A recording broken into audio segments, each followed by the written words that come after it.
Hex VR has finally reached a point of having multiplayer and has pretty much reached the goal where it's actually playable as Echo. Sort of. There's still a long way to go, and here I'm going to talk about all of the things that differ from Echo, either intentionally or unintentionally, and what they could bring to the game in the future. The Hex VR title screen is actually pretty good. It contains all of the game updates. It allows you to join a random room or a specific room, although with the current server status it doesn't really matter. And game tried to crash on me. That was fun. Meanwhile, Echo VR basically does everything in the lobby. It also made me crash a couple times, but I don't have any footage because it actually kicked me out of the game. So, plus for Hex VR, I guess? As for music, the new music for Hex VR is actually pretty awesome. And don't worry, they removed the Nightmare theme song.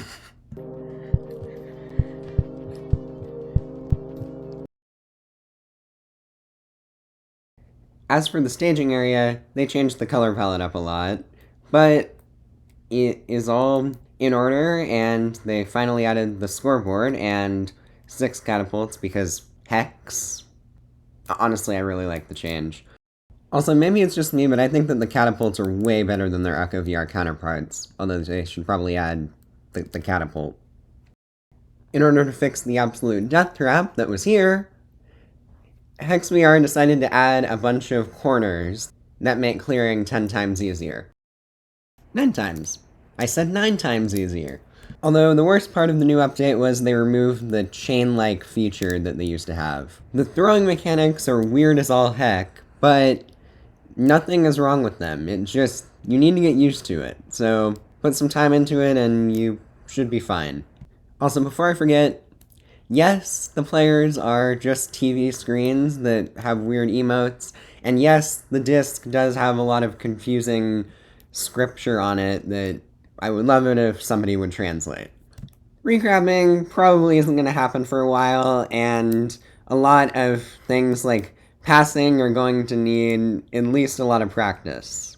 And for the people wondering about geodes, I haven't really talked about them because nothing is different with them except Pac-Man, which for some reason doesn't line up with the collider. Also, please do something about this hand. Now, well, I've done a lot of various videos on Echo VR glitches. No one is faulting Hex VR for being far above that level in pure insanity. Some of the glitches are so insane that they just had to be mentioned even though the developers already know about them.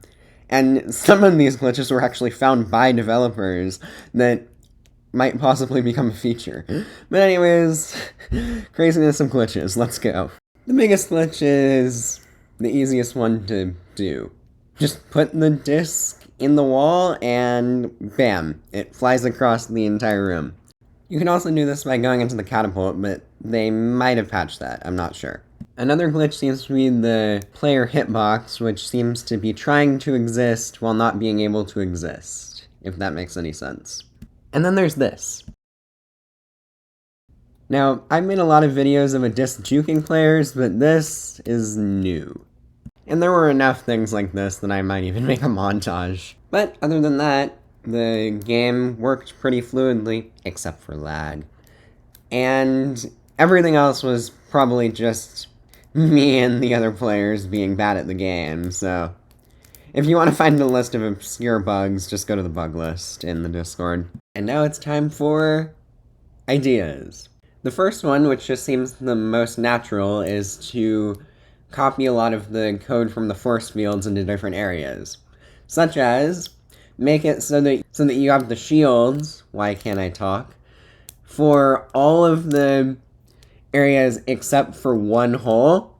So the players can go through basically anything, but the disc can only go through, say, this hole right here in the background. Then, if you were to add something that works the opposite way, in which the disc can go through anywhere, but the players can only go through certain areas, that would create a strategy where you have to throw the disc one direction and then go around to get through to the other side. Mixing these two together could result in a really crazy game mode. And I think this wouldn't be too difficult to add, considering the force fields already exist in some degree, and it shouldn't be too difficult to create a game where you can't go through the 4 new areas in the middle so that it is more like the original Echo.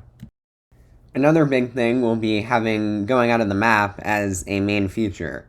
That was something that I'm pretty sure almost everyone in Echo wanted for the arena, and they definitely wanted it to be easier to get into the void in the main lobby, even though no one has talked about that in a while.